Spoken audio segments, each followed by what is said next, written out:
ٹھیک ہے. اچھا بھائی صاحب اب ذرا آگے بڑھتے ہوئے بتائیں, اب ہم ذرا سیاسی منظرنامے پہ آگے. ظاہر ہے جنرل فیض صاحب کا جو کیس چل رہا ہے وہ تو اپنی جگہ چل ہی رہا ہے اس حوالے سے, لیکن آپ یہ بتائیں آپ کی رائے میں کیا اس کا دائرہ وسیع ہوتے ہوتے باجوہ صاحب تک آنا چاہیے؟ یہ میں ان کی پولیٹیکل حوالے سے بات کر رہا ہوں, دفاعی حوالے سے ظاہر ہم نے بات کر لی, لیکن آپ سمجھتے ہیں کہ کیونکہ اور اس کا پس منظر ہے کہ میاں نواز شریف صاحب نے نام لے کر جلسے میں ان کو بھی مخاطب کیا تھا فیض صاحب کے ہمراہ, تو آپ سمجھتے ہیں یہ جو فیض صاحب کے ساتھ ہوا ہے ویسا باجوہ صاحب کے ساتھ ہونا چاہیے؟ پہلی بات تو یہ ہے کہ یہ انسٹیٹیوشن کے ڈیسیجن ہے, نہ میرے کہنے پہ یہ ہونا ہے نہ کسی اور کے کہنے پہ یہ ہونا ہے. یہ جو ابھی بھی ہوا ہے جنرل فیض والا, یہ انسٹیٹیوشن ایک ڈیسیجن لیا ہے, اور ایسا ڈیسیجن لیا ہے کہ جو شاید پہلے کبھی نہیں اٹھایا گیا تھا. اور اس کے اندر مشرف صاحب کے خلاف کرنے کا فیصلہ آپ نے لیا تھا نا, انسٹیٹیوٹ کا تو نہیں تھا, آپ نے انیشیٹ کیا تھا, انسٹیٹیوٹ تو اس وقت راضی نہیں تھا اس پہ. کیا انیشیٹ کیا تھا ہم نے؟ نہیں سر, نہیں دیکھیں آرٹیکل 6 کی کارروائی کا آغاز مشرف صاحب کے خلاف آپ کی گورنمنٹ نے کیا تھا. بھائی جان میں تو اس وقت جنرل فیض کی بات کر رہا ہوں, میں نے مشرف پہ جانا ہی نہیں, آپ جتنا مرضی زور لگائیں. میں تو آپ نے کہا نا انسٹیٹیوٹ یہ فیصلے کرتا ہے, میں نے مثال دی کہ نہیں حالیہ تاریخ میں آپ نے کیا ہے انسٹیٹیوشن نے فیصلہ کیا نا جی. میں جنرل فیض کی بات آپ کر رہے ہیں بھائی جان, آپ جنرل باجوہ کی بات کر رہے ہیں, تو میں نے جنرل باجوہ پہ کہا کہ وہ بھی انسٹیٹیوشن کا فیصلہ ہوگا اور جنرل فیض کا بھی انسٹیٹیوشن کا فیصلہ تھا. اور یہ میں آج نہیں کہہ رہا, آپ کے پروگرام اگر 2-3 جو پہلے ہیں آج سے کچھ 6 ماہ پہلے کے وہ نکالیں, میں نے کہا تھا کہ 9 مئی میں جو کچھ ہوا تھا وہ ایک پلاننگ تھی, اس کے پیچھے بہت بڑی پلاننگ تھی انسٹیٹیوشن کے اندر سے بھی اور باہر سے لوگ ملے ہوئے تھے, اور وہ شواہد اب اکٹھے ہوتے جا رہے ہیں اور کھرا بانی پی ٹی آئی کی طرف جا رہا ہے. یہ میں آپ کو بتانا بھائی صاحب چاہتا آپ کو ویسے ہوں. بات کا یقین ہے, کیونکہ میں سوال سے کر رہا ہوں کہ برادرم انصار عباسی صاحب انہوں نے اپنی پوری جنگ اخبار میں رپورٹ لکھی, اور اس میں وہ لکھتے ہیں کہ بھائی جو بھی ہے معلومات کی بنیاد پہ لکھتے ہیں, ظاہر ہے وہ کہتے ہیں آئی ایس پی آر نے بہرحال 9 مئی اور خان صاحب کا کنیکشن اسٹیبلش نہیں کیا ہے. آپ کو یقین ہے کہ اسٹیبلش ہو جائے گا اور کنیکشن ہے؟ مجھے نہیں پتا جی, مجھے نہیں نہ اس خبر کا پتہ ہے تو نہ میں اور خبر جانتا ہوں. میں اپنی خبر کے مطابق آپ کو بتا رہا ہوں, جو میں بار بار کہتا آیا ہوں اسی کی روشنی میں دوبارہ بات کرنے لگا ہوں کہ یہ جو 9 مئی ہوا ہے, آپ دیکھیں تو صحیح کہ ایک ہی وقت کے اندر مختلف دفاعی انسٹالیشن کے اوپر, میں اب نام نہیں لیتا ہر انسٹالیشن کا, وہاں پہ حملہ کیا گیا. کوئی تھا نا, کوئی پیچھے پلانر تھا, اور جس کے ٹیلی فون بھی پکڑے گئے, جس کی بنیاد کے اوپر سزا ہوئی ہے 14 سال. اور اس کے بعد مزید ابھی یہ بھی تو ہونا ہے نا کہ کون اس کا بینیفیشری ہوتا, کس نے بینیفیشری ہونا تھا, کس کے ساتھ لنک تھے, کون ملاقاتیں کیا کرتے تھے. اب بھائی صاحب مجھے پھر اسی سے رب دے کہ ایک معصومانہ سوال ہے ذہن میں آ رہا, اس کا جواب دے دیجیے. یہ انسٹیٹیوٹ کی آپ بات کر رہے ہیں تو ظاہر ہے حالیہ پریس کانفرنس ہوئی انسٹیٹیوٹ کی طرف سے ہی, اور سخت ترین پریس کانفرنس ہوئی, پاکستان میں کبھی ایسی پریس کانفرنس نہیں ہوگی کسی پولیٹیکل اینٹیٹی کے خلاف. اس میں ایک اور شخصیت کا نام لیا گیا جس کو مجیب الرحمان کہتے ہیں. میں آپ سے اسٹریٹ سوال کر لیتا ہوں, آپ غدار سمجھتے ہیں اس کو؟ بالکل. میں آج کیوں, میں تو 71 سے لے کے, جب میرا خیال ہے میں کتنی سال کا ہوں گا, لوگوں کو پتہ چل جائے گا میری ایج کا, آپ کی عمر 14 سال کا ہوگا. ٹھیک ہے نا, 14 بھی نہیں, میرا خیال ہے 10 سال کا تھا.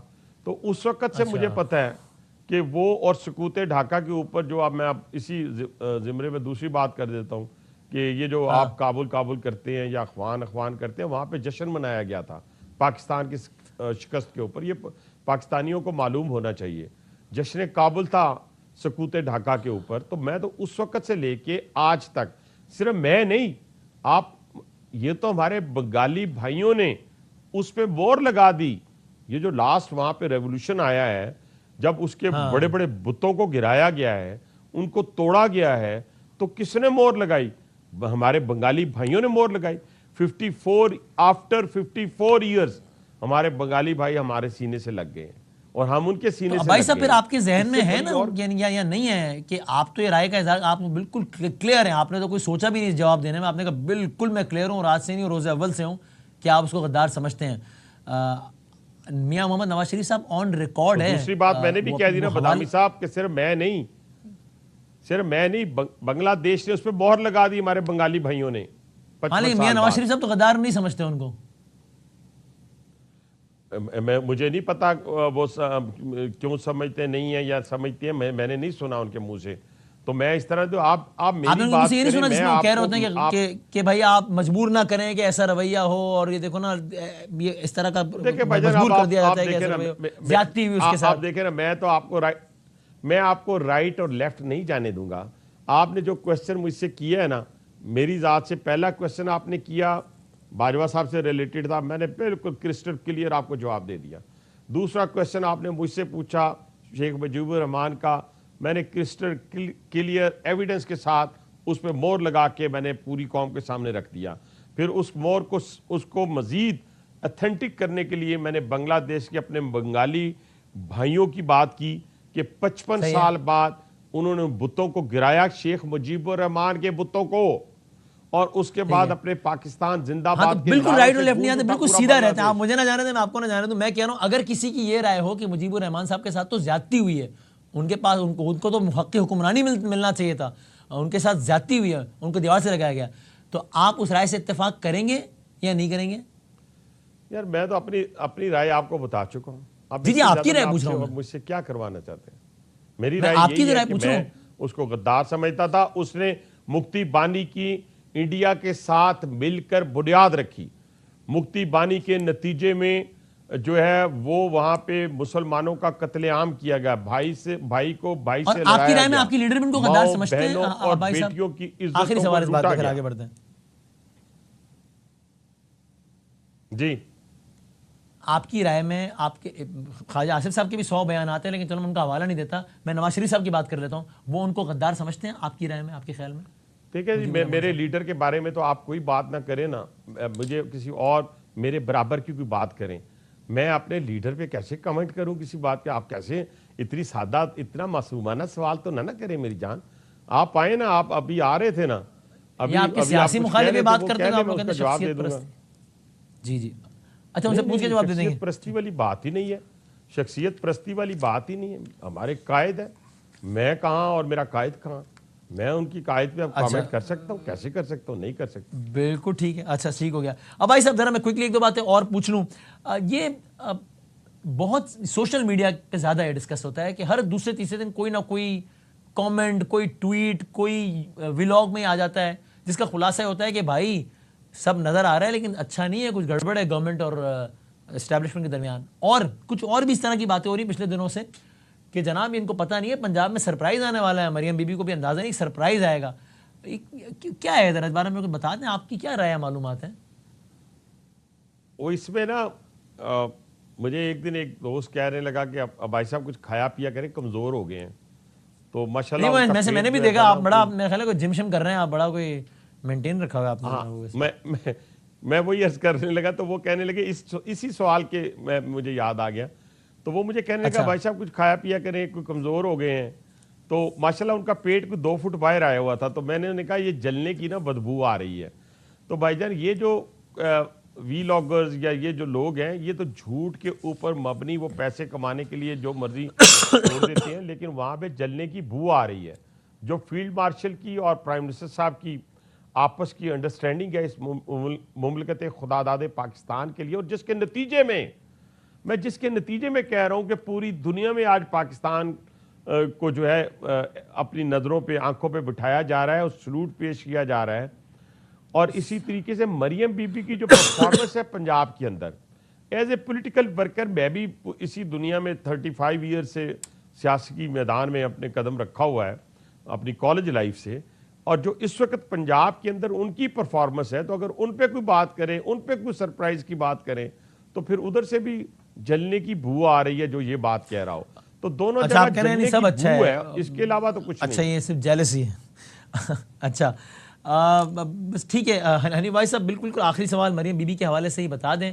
انہوں نے آج اگین ایک ذرا سخت بات نہیں کر رہی, آپ کے گلے نہیں پڑ جائے گی؟ پچھلے دنوں بھی مریم بی بی اور کے بیانات کی وجہ سے پیپلز پارٹی بہت ناراض ہوئی تھی. آج انہوں نے کہا ہے, بیان دیا, اس کا خلاصہ یہی ہے کہ یہ صرف بہانے ہوتے ہیں کہ این ایف سی میں ہمیں کم ملا, ہمیں کم ملا. وہ کہتی ہیں میں ثابت کر سکتی ہوں پنجاب کو سب سے کم ملتا ہے, لیکن چونکہ پنجاب ڈیلیور کرتا ہے, ہم ڈیلیور کرتے ہیں تو نظر بھی آتا ہے. یہ باقی لوگ کام نہیں کرتے, پھر بہانہ اچھا مل جاتا ہے کہ جناب پنجاب ہمارا شیئر لے گیا, ورنہ ایسا ہے کچھ بھی نہیں. اب یہ نہ ہو کل کو پھر پیپلز پارٹی آپ سے ناراض ہو جائے, کل صبح ہم سو کر اٹھے تو پھر 3 بیانات لگے ہوں مریم بی بی کے خلاف پیپلز پارٹی کے یا پی ٹی آئی کے. نہیں, میرا خیال ہے انہوں نے نہ دیکھے نا. پچھلے دنوں بلاول جب پنجاب میں آئے تو سب سے پہلے ویلکم کس نے کہا نا؟ مریم بی بی کا. انہوں نے ویلکم کہا, اور انہوں نے کہا کہ ویلکم, اور جس قسم کی فیسیلیٹیشن آپ کو چاہیے ہم تیار ہیں, پنجاب آپ کا ہے, آپ آئے ہیں, ہم آپ کو خوش آمدید کہتے ہیں.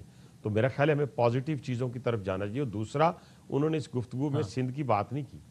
انہوں نے اس وقت ہو سکتا ہے وہ کے پی کے کی طرف اشارہ ہو, جن کا جو چیف منسٹر ہے, لوگوں کو ہیلتھ, ایجوکیشن, امن و امان اور اینٹی سمگلنگ موومنٹ چلانا, اینٹی انکروچمنٹ موومنٹ چلانا, صاف پانی دینا, ان سب سے جسے کہتے ہیں غافل ہو کر تو وہ اڈیالہ جیل کے باہر ایک مجاور کی حیثیت اختیار کر جاتا ہے. 13 سال سے میں تو حیران ہوں اپنے پختون بھائیوں کے اوپر. کیا ان کی قسمت یہی ہے؟ ان کی قسمت میں یہی لکھا ہے کہ وہ ووٹ دے رہے ہیں, ان کو صحیح لگ رہا ہوگا تبھی ووٹ دے رہے ہوں گے نا, ان کی رائے. بھائی جان تاریخ میں پہلی مرتبہ ہوا ہے کہ 2 کنزیکٹیو گورنمنٹس ملی ہوں.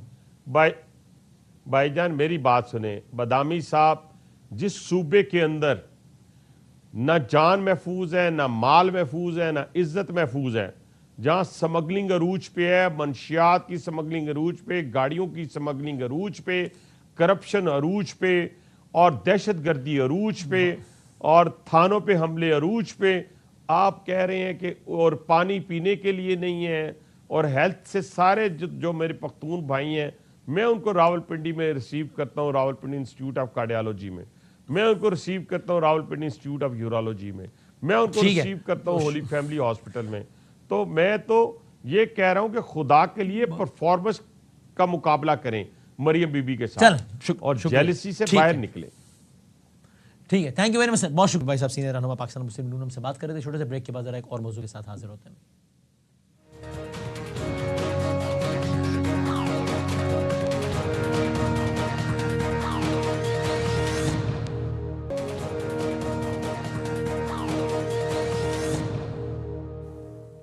خوش آمدید کہتے ہیں ناظرین آپ کو پروگرام میں ایک بار پھر. اس سیگمنٹ میں ذرا سیاست اور اسے ایک جو اور بڑی ڈیولپمنٹ بھی اس کا ذرا ہم مکسچر رکھنے کی کوشش کریں گے. ہمارے عزیز جناب محسن بیگ صاحب بہت سینئر صحافی ہیں, بہت کنیکٹڈ ہیں, ویسے تجزیہ کار ہمارے ساتھ موجود ہیں. جناب محسن بیگ صاحب میں بہت شکر گزار ہوں. Thank you very much for time. آج ایک بڑا فیصلہ ہے. اسلام آباد ہائی کورٹ کے ایک جج کو گھر بھیج دیا گیا ہے جعلی ڈگری کی بنیاد پر. اس میں ان کے خلاف جو کیس لڑ رہے تھے جناب میاں داؤد, جن کے پٹیشنز پہ اتفاق سے سپریم کورٹ اور پاکستان کے ججز گھر جا چکے ہیں حالیہ دنوں میں, حالیہ تاریخ میں کہہ لیجئے, تو وہ بھی میاں داؤد صاحب بھی ہمارے ساتھ ہیں.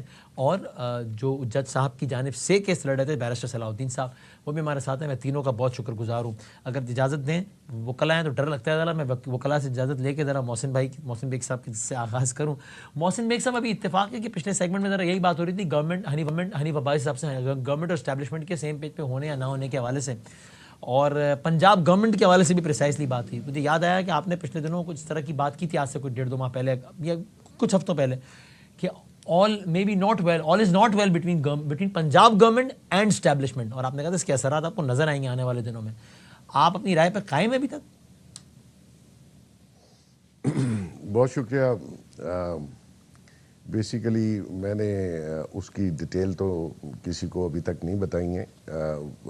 پالیٹکس میں ایسے ہوتا ہے کہ آپ اتار بھی ہے, چڑھاؤ بھی ہے, اور آپ کے جو ریلیشن شپ ہیں اسپیشلی اسٹیبلشمنٹ کے ساتھ, ابھی تک تو لگ رہا ہے کہ فیڈرل گورنمنٹ جو ہے وہ بالکل ایک پیج پہ ہے, ساری چیزیں بڑی سموتھ جا رہی ہیں, دے آر ہینڈ ان گلو, کام بھی اچھا ہو رہا ہے. جہاں تک صوبوں کی بات ہے اور خاص کر پرٹیکولر پنجاب کی بات ہے, وہ میں نے کسی بیک گراؤنڈ کی وجہ سے کی, اور میں اس پہ بالکل قائم بھی ہوں, اور اس کی ڈیٹیل ابھی شاید وقت نہیں ہے کہ میں بتا سکوں, لیکن وہ وقت ابھی نہیں ہے جب آپ جان سکیں گے, کیونکہ کچھ چیزیں ایسی ہیں, سب سے بڑا پروونس ہے, اور کیونکہ فار گرانٹیڈ اسٹیبلشمنٹ کو نہیں لینا چاہیے کہ سارے کام وہی آپ کے کریں, اور آپ صرف جو ہے وہ ان کا برڈن بھی نہ اٹھا سکیں پولیٹیکلی, تو اس وجہ سے میں نے بات کی تھی. صحیح, لیکن چونکہ وہ پچھلے دنوں محمد مالک صاحب بھی یہ خبر دے رہے تھے کہ باقاعدہ بات پہ ایک صوبے کے حوالے سے جو کہ پنجاب کی طرف اشارہ لگ رہا تھا, کہ رائے کا اظہار کیا گیا ریاستی اداروں کی کسی میٹنگ میں, اس میں کہ بڑے بڑے پروگرامز ہوتے ہیں, ایک پروگرام پہ اتنے کروڑوں خرچ ہو جاتے ہیں, اور وہ یعنی ڈلیوری اور یہ ساری چیزوں پہ, لیکن کیا یعنی یہ کہنا ٹھیک ہوگا یا مبالغہ ہوگا کہ معاملہ اتنا خراب ہے یا ہونے کا پوٹینشیل ہے کہ جس کی وجہ سے سیاسی منظرنامہ اس صوبے کے حد تک تبدیل ہونے کا امکان ہو, یا نہیں ایسا بھی نہیں ہے؟ نہیں, ابھی ایسا نہیں ہے. دیکھیں, ٹو بی آنیسٹ کافی کام انہوں نے اچھے بھی کیے ہیں, جس کو میں بھی اپریشیٹ کرتا ہوں. لیکن کچھ کام ایسے ہیں جو میں سمجھتا ہوں کہ گورنمنٹ کی ہیڈ ہیں میڈم، تو ان کو بہت ہی سوچ سمجھ کے چلنا چاہیے. ان کے نون لیگ کا جو ووٹ بینک ہے اور بیس ہے وہ پنجاب ہے، اور پنجاب پروونس جو ہے وہ پاکستان کو ڈرائیو کرتا ہے کہ وہ اگر پنجاب گورنمنٹ چاہے گا تو وہی فیڈرل گورنمنٹ بنا سکے گا. تو ایسی صورت میں انہوں نے نہ تو تنظیم سازی کی، نہ اپنے لوگوں کو اس طریقے سے اپریشیٹ کیا. جو ایم پی ایز ہیں وہ بیوروکریٹس کے ساتھ ایک ٹرائکا سا بنا ہوا ہے وہاں پہ، اس کے ساتھ وہ گورنمنٹ چلا رہی ہیں، اور وہ نیچرلی پھر آوازیں آتی ہیں اس میں کرپشن کی آوازیں ہیں جو بیوروکریٹس وہاں پہ لگے ہوئے ہیں اور کئی عرصے سے لگے ہوئے ہیں، اور جو منمانی وہ کر رہے ہیں اور جس طریقے سے وہ پروونس اور میڈم کو وہ گائیڈ کر رہے ہیں. پولیٹیکلی جو بھی لیڈر ہوتا ہے اس کو عوام کی پلس اور عوام کے فائدے کے لیے سوچنا، نہ کہ بیوروکریٹ نے ووٹ جا کے نہیں لینا. تو اس لحاظ سے میں یہ سمجھتا ہوں کہ ابھی بھی ان کے پاس ٹائم ہے، وہ اپنی پارٹی کو اسٹرینتھن کریں، اور وہ جو یہ جو کرپٹ ٹائپ بیوروکریٹ پنجاب میں لگے ہوئے ہیں ان سے جان چھڑائیں، اور کوئی مسئلہ نہیں ہے. ورنہ تو دیکھیے الیکشن 2 سال کے بعد پھر ہے. اگر وہ یہ سمجھیں کہ اسٹیپ کرنا ہے اور وہ سمجھتے ہیں کہ ہم شاید اسٹیبلشمنٹ کی مجبوری ہوں گے، تو مجبوری چینج بھی ہو جاتی ہے. اور جو ہے آپ کی سلیکشن ہے، اگر سارا کام انہوں نے کر کے دینا ہے تو naturally why then you they will select somebody else. تو میں یہ کہہ رہا ہوں کہ ایک بڑی پارٹی ہے، ووٹ بینک بھی ہے، اس کو اسٹرینتھن کرنے کی بجائے بیوروکریٹس کے سر پہ آپ پنجاب چلا رہی ہیں، جو کہ مناسب نہیں ہے. ٹھیک ہے، نوٹڈ، بالکل صحیح ہے. اچھا میں ذرا آگے یہاں بڑھتے ہوئے جناب میاں داؤد صاحب اگر آپ سے سوال پوچھ سکوں. سر یہ تو ایک عجیب حسن اتفاق ہے، میں حسن اہتمام کہنے کی جو جسارت نہیں کر سکتا کہ آپ اگر سپریم کورٹ کے جج کے خلاف جاتے ہیں تو وہ سپریم کورٹ کے جج کوئی گھر جاتا ہے، کوئی استعفیٰ دیتا ہے، کوئی گھر بھیج دیا جاتا ہے، کوئی گھر خود چلا جاتا ہے. اسلام آباد ہائی کورٹ کے ایک جج پہ کیا تو آپ نے یہ والا معاملہ بھی ہو گیا. اگر یعنی اس کا اگر پریسائز جواب دے سکیں کہ اگر کوئی یہ کہے کہ صاحب یہ معاملہ یا تو یہ کہ میرٹ پہ نہیں آیا فیصلہ اس کا، یا اگر آیا بھی ہے تو اس کا ان کا جرم دراصل صرف یہ نہیں تھا، مسئلہ یہ تھا کہ جناب انہوں نے وہ خطوط لکھنے والے ججز میں سے بھی ایک تھے جنہوں نے نظام کے خلاف کچھ تحریریں لکھی سخت، یا ان کی رائے ذرا کچھ خاص حوالوں سے بہت خاص تھی، اس وجہ سے ان کے ساتھ یہ ہوا ہے. تو اگر کوئی ناقد یہ کہ تو آپ کو کیا، آپ کے پاس کیا جواب ہوگا ان کا، کیونکہ آپ تو ظاہر پٹیشن لے کر گئے تھے.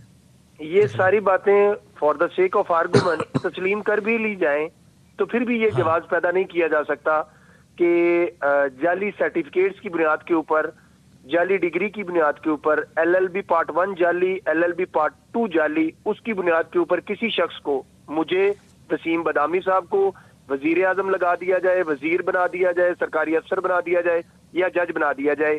یہ تمام اچھا اگر یہیں پہ رکے میں کو وضاحت کرتے کہ جب آپ کہہ رہے ہیں جعلی تو آپ کی اس سے مراد کیا ہے کہ جناب وہ ایگزام دیا ہی نہیں اور ڈگری لے لی، یا ڈگری جعلی نہیں ہے وہ ریلیونٹ پروسیجر فالو نہیں ہوا، کاغذ پہ ایک ایک چیز فالو نہیں ہوئی. آپ جب جعلی کہہ رہے ہیں اس پرٹیکولر کیس میں آپ کی ڈیفینیشن کیا ہے جعلی کی؟ جعلی کی بنیاد یہ ہے کہ LLB پارٹ 1 جو ہے وہ سرے سے ایگزسٹ ہی نہیں کرتا، وہ فورجڈ ہے. LLB پارٹ 2 جو ہے اس کے اوپر جعلی انرولمنٹ نمبر لکھ کر جو ہے اسے پریپیئر کیا گیا اور اس کی بنیاد کے اوپر یونیورسٹی کے ساتھ ملی بھگت کر کے تیسرا ڈاکومنٹ جو ہے وہ ڈگری کی شکل میں وہ حاصل کر لیا گیا. یہ اس بنیاد کے اوپر جعلی ہے سر. اور اگر یہ آپ سے کوئی پوچھے کہ اتنے عرصے بعد آپ کو یہ ان ڈاکیومنٹس تک رسائی یا اس بات کی معلومات کہ ان جج صاحب کا تو یہ معاملہ ہے، یہ کیسے آپ کو پتہ چلا؟ سر 6 جولائی کو ڈان اخبار میں یہ خبر چھپی.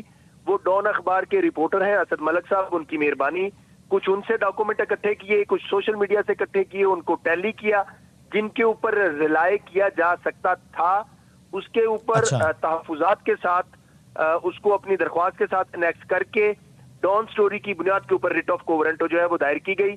30 سال بعد کو چھوڑیں، سپریم کورٹ کے لاتعداد فیصلے موجود ہیں کہ اگر فیک ڈاکومنٹس کسی سرکاری ملازم جس نے سرکاری خزانے سے تنخواہ لی ہو اس کی ڈیتھ کے بعد پینشن جو اس کی بیوہ لے رہی ہوتی ہے تب بھی اگر نکل آئیں گے تب بھی اس کو جو ہے پروسیڈ کیا جا سکتا ہے. تو یہ ڈان اخبار نے 6 جولائی کو جب اس کاز آف ایکشن کو ڈسکلوز کیا، وہ ایک معتبر اخبار ہے، تو اس کی بنیاد اس کے بعد ہی اس کو چیلنج کیا جانا چاہیے تھا. اوکے اچھا صلاح الدین صاحب، اگر اس کو ہم زیادہ ٹیکنیکل جائے بغیر، کیونکہ ظاہر ہے اب ویورز کی اکثریت تو کوئی بہت زیادہ ایک تو ٹیکنیکل ٹرم، تو ایک جو پریسائز جو بھی الزام لگایا داؤد صاحب نے، بلکہ وہ کہیں گے کہ صاحب آپ الزام کیوں کہہ رہے ہیں، تو آپ کہیے کہ بدامی صاحب ثابت ہوا ہے، جج کو گھر بھیجا گیا ہے کہ LLB 1 فورسڈ LLB 2 کا بھی انہوں نے کہا کہ رول نمبر وغیرہ، تو اس پر آپ کا کیا جواب ہے؟ اور دوسرا میرا سوال یہ کہ آپ کو آپ کی کلائنٹ کی طرف سے انسٹرکشن مل گئی کہ اس کو چیلنج کرنا آج کے فیصلے کو؟ دیکھیں بدانی صاحب، آپ نے بھی یہ الفاظ استعمال کیا جعلی ڈگری. آج جب رجسٹرار صاحب میں نے تو کھڑے کوٹ ان کوٹ ہوئے میں کہا، یعنی جو انہوں نے ریپیٹ کر رہا ہاں، انہوں نے یہ قطعاً نہیں کہا کہ یہ ڈگری جعلی ہے، بلکہ انہوں نے کہا کہ ہم نے ان کو جو ڈگری ایشو کی ہے وہ ہم نے کینسل کر دی ہے، اور جو جواز انہوں نے دیا کینسل کرنے کا، انہوں نے یہ جواز دیا کہ انہوں نے فرسٹ ایئر LLB کا یہ امتحان بیٹھے تھے، اور ان کے مطابق اس میں ایک پرچے میں ان کو فیل کیا تھا، UFM لکھا تھا اس پہ، اور انہوں نے کہا تھا کہ اس کی بنیاد پہ ہمارے قواعد کے مطابق پھر 3 سال تک آپ دوبارہ پارٹ 2 جو ہے وہ آپ نہیں کر سکتے. مگر انہوں نے پارٹ 2 کا امتحان دیا، اور اس میں ایک اور رول نمبر تھا، اور ان کا کہنا یہ تھا کہ ہمارے قواعد کے مطابق ایک اسٹوڈنٹ کو صرف ایک رول نمبر مل سکتا ہے. اور اس میں انہوں نے یہ کہا کہ ان کا پارٹ 1 میں جب یہ ایگزام بیٹھے تھے، اور انہوں نے اپنا باقاعدہ ان کی جو ایگزام کے ریزلٹس تھے وہ دکھائے، اس میں ان کی تصویر لگی ہوئی تھی، تو یہ کہنا کہ وہ ایگزام میں بیٹھے ہی نہیں تھے یا یہ ان کا یہ ڈگری ان کی نہیں تھی، آپ کہہ رہے ہیں تو عدالت نے بھی نہیں کہا اپنے فیصلے میں آرڈر میں؟ یہ بالکل جو رجسٹرار صاحب کا اس میں رپورٹ موجود ہے، اور اس میں انہوں نے ایک یہ اعتراض اٹھایا کہ ان کا جو پارٹ 1 میں ان کا نام طارق محمود لکھا ہوا تھا، پارٹ 2 میں ان کا نام سن of Qazi Muhammad Akram, part 2 میں ان کا نام طارق جہانگیری سن آف محمد اکرم لکھا ہوا تھا.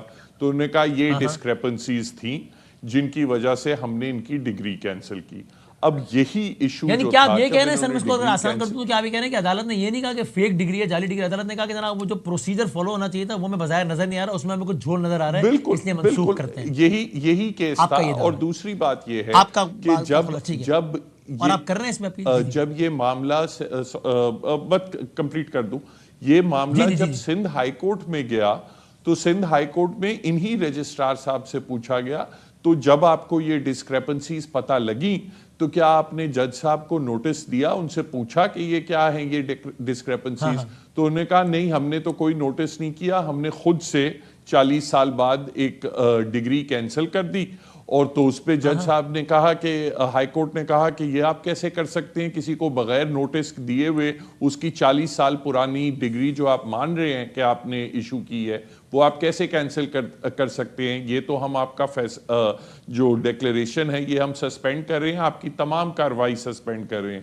تو وہاں رجسٹرار صاحب نے کہا اچھا ٹھیک ہے سر آپ کر دیں. وہ سسپینڈ ہوئی.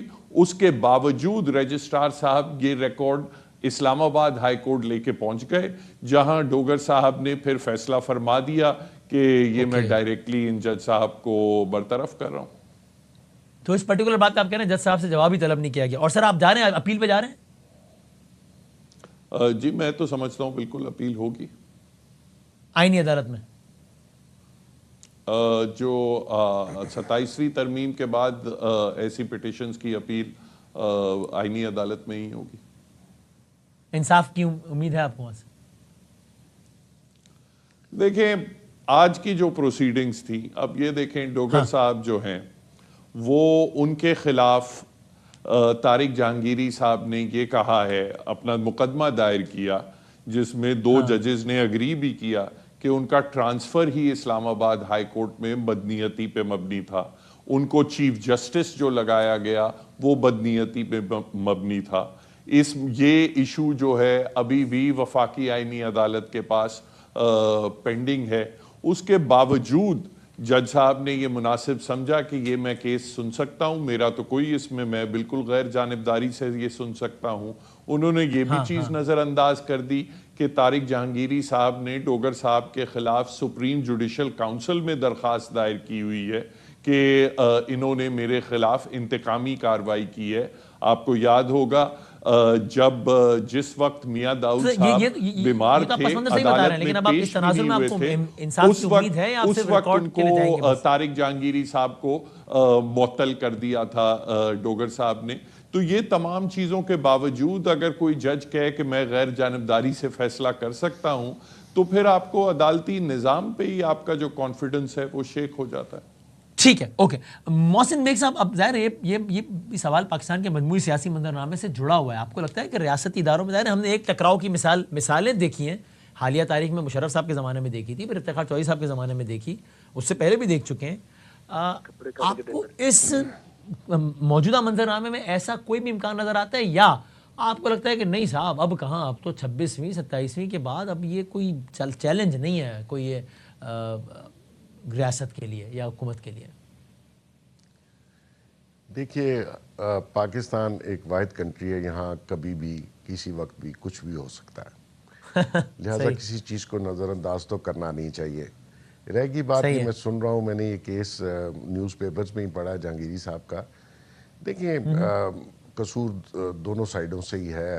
جوڈیشری کی جو ہمارے ہاں ہسٹری ہے وہ اتنی بھیانک اور اتنی پور ہے کہ اس پہ تو ماتم بھی بندہ نہیں کر سکتا, کیونکہ ہم پوری دنیا میں اس جوڈیشری نے جو ہم آیا ہوا ہے وہ کسی ادوار میں ہو, جہانگیری صاحب کی بات پرٹیکولر میں نہیں کر رہا, پچھلے ادوار میں بھی آپ دیکھ لیجئے گا, اور جو ججز کا کنڈکٹ ہے.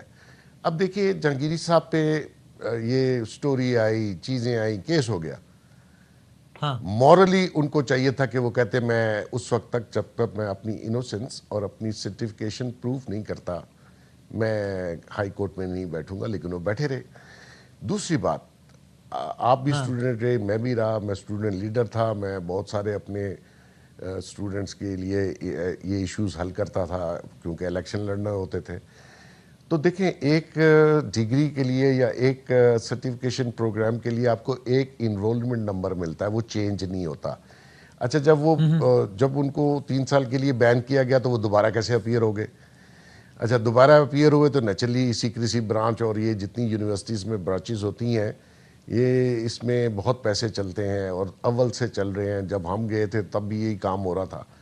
تو یہ کام کہیں نہ کہیں, میں نہیں کہہ رہا سچ ہوگا, لیکن ہوتا ہے. اور بظاہر جو سٹوریز ہم نے پڑھی ہیں اس میں تو لگتا ہے کہ جہانگیری صاحب نے کوئی سٹیٹ فارورڈ راستہ اختیار نہیں کیا. اب دوسری سائڈ پہ آ جاتے ہیں.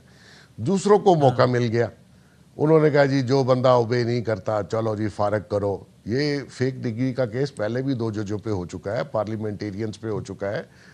آپ نے دیکھا ہوگا جب وہ مشرف صاحب نے اسمبلی نے ساروں نے جعلی ڈگریاں لے کے, گریجویشن کی شرط تھی, سارے اسمبلی میں پہنچ گئے اور پھر سارے آہستہ آہستہ پکڑے گئے. تو مقصد یہ ہے کہ مورل ویلیوز اس معاشرے میں بادامی صاحب ختم ہو گئی ہیں. وہ کسی بڑے عہدے پہ بھی بیٹھ کے لوگ مورل ویلیوز نہیں رکھتے. اس کا مجھے افسوس ہے کہ آپ اپنی نئی نسل کو کیا بتا کے جا رہے ہیں کہ جی ہمارے ججز بھی یہ کنڈکٹ کرتے ہیں, ہمارے ججز بھی یہ راستہ اختیار کرتے ہیں. جوڈیشری کا پہلے ہی بہت برا حال تھا, اب تو خیر فی امان اللہ, آگے دیکھیے کیا ہوتا ہے. تو مقصد یہ ہے کہ ہر جگہ پہ سسٹم بکھر گیا. Okay, interesting. So towards the end Dawood Sahab آپ بتائیے, وہ تو صلاح صاحب کہتے ہیں کہ یہ تو عدالت نے بھی الزام نہیں لگایا, وہ بھی یہ کہہ رہے ہیں پروسیجرل فلا ہے, لیکن ایسا جعلی ہو انہوں نے بھی نہیں کہا ہے. نہیں, بیرسٹر صلاح الدین صاحب جو ہیں وہ عدالتی کارروائی شاید زیادہ دیر بحث ہوئی ہے, اس لیے وہ فیکچولی ساری چیزیں درست نہیں بتا رہے. یونیورسٹی کے رجسٹرار نے یہ بالکل کہا کہ یہ ڈگری ہم نے جاری کی ہے. انہوں نے قطعاً یہ نہیں کہا کہ LLB پارٹ 1 میں جو ہے وہ جہانگیری صاحب بیٹھے ہیں. انہوں نے یہ درست کہا کہ LLB پارٹ 2 کا امتحان انہوں نے دیا ہے, لیکن اس چیز کو بھی انہوں نے کہا کہ انہوں نے فورجری کی ہے. یہ عدالت میں لفظ بولا گیا. تو جو بنیاد فورجری کی بنیاد کے اوپر رکھی گئی, اس ڈگری کو کیسے جو ہے وہ انڈوز کیا جا سکتا ہے؟ اگر یہ بھی اپیل کے اوپر جاتے ہیں آئینی عدالت میں تو آپ کو آپ تو پر امید ہے کہ مسئلہ تو نہیں ہوگا نا آپ کو؟ انشاءاللہ تعالیٰ آخری حد تک جو ہے وہ مقدمہ لڑیں گے. آج لڑیں, کل لڑیں, پرسوں لڑیں, اپیل میں لڑیں, آئینی عدالت جائیں, سپریم کورٹ جائیں, جہاں بھی جائیں. LLB کا پارٹ 1 اور LLB پارٹ 2 وہ بوگس ہے. یہی میرا کیس ہے. یہ ٹورڈز دی اینڈ داؤد صاحب آن اے لائٹر سائڈ آپ روزانہ اخبارات کا مطالعہ غور سے کر رہے ہیں کہ کب کسی اور جج کے حوالے سے خبر چھپے اور پھر پٹیشن ایک اور ہو جائے؟ دیکھنا لگ جائے گا پتہ انشاءاللہ تعالیٰ. ہے کوئی لائن میں ہے کچھ؟ نہیں ابھی فی الحال کوئی نہیں سر. آپ حکم کریں گے تو پھر حاضر ہے. نہیں سر میں تو خادم, میں تو ڈرتا ہوں سر آپ سے. آپ سپریم کورٹ کے ججوں کو کہتے ہیں. ٹھیک ہے, بہت شکریہ سر, تھینک یو ویری مچ. ٹھیک ہے سر, بہت تمام مہمانوں کا بہت شکریہ. زندگی صحت رہی تو اگلے پروگرام ملیں گے انشاءاللہ. اللہ حافظ.